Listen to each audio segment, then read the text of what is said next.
The sound of rain tapping against the window was familiar, but that day, it sounded different. James was born blind, surrounded by voices describing wonders he could never see. "The sunset is breathtaking today," they would say. "This place is so beautiful, it takes your breath away." Every time James heard these words, a restlessness grew inside him. What does happiness look like? He wondered.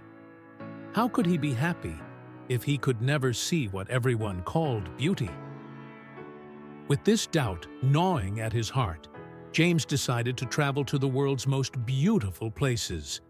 His journey took him to stunning waterfalls, where he felt the droplets splashing on his skin and the deafening roar of the falling water filling his ears. Yet, despite all the intensity, he could not understand what it looked like. On a paradise beach, he let the warm, fine sand slip through his fingers, but still, a voice in his mind insisted, "I can't see. This isn't happiness." In rolling hills filled with vineyards, he inhaled the aroma of the vines and flowers swaying in the breeze, but nothing seemed to fill the emptiness in his chest.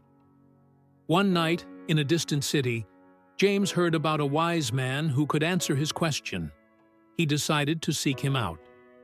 When he arrived, he found a serene figure sitting under a tree. It was Buddha. With humility, James asked, "What does happiness look like?" Buddha, with a gentle smile, handed him a letter. James ran his fingers over the wrinkled paper, feeling the raised words written with dedication. Buddha said, "This is a letter from a soldier to his wife.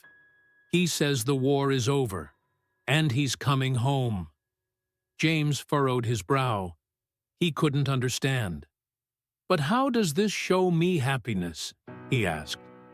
Buddha then placed a small old baby sock in his hands, worn out by time. This was the first piece of clothing a mother put on her newborn child. James felt the soft fabric, but the emptiness inside him persisted. "I still don't understand," he murmured, disappointed. With infinite patience, Buddha looked up to the sky and said, "Take a deep breath and smell the scent that announces the coming rain. Do you know what it means? It means that the droughts are about to end, that the land will soon bear fruit again, and that life will be renewed."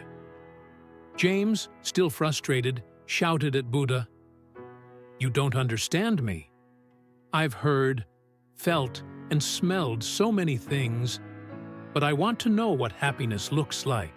Buddha smiled serenely and replied, "My son, the truth is that you have always seen happiness.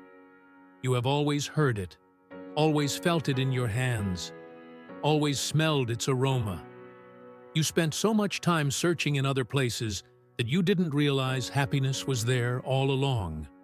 Happiness is not in what the eyes can see, but in what the heart can feel." James remained silent. A gentle breeze passed by, bringing with it the aroma of wet earth. In his mind, memories of his mother singing him to sleep, the laughter of friends, the comfort of a peaceful night, the emotion of holding his father's hand. It was all happiness. Tears streamed down his face. For the first time, James no longer wanted to see happiness. He knew he had already lived it in every moment. His journey had come to an end, and the answer had always been within his heart.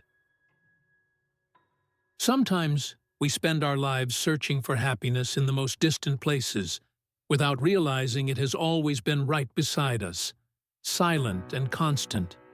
We seek it in grand achievements, in far-off travels, in material possessions, without understanding that happiness manifests itself in the simplest and most subtle moments. It is in the smile of a loved one, in the smell of freshly brewed coffee, in the gentle touch of the wind on our faces. True happiness is not something to be found outside of us. but something to be recognized within us, in the small details that make up our existence. When we stop searching desperately and simply live, we realize that happiness has always been by our side, waiting to be felt. If this video was meaningful to you, don't forget to like, subscribe, and share your thoughts about the story in the comments. Your feedback means the world to us.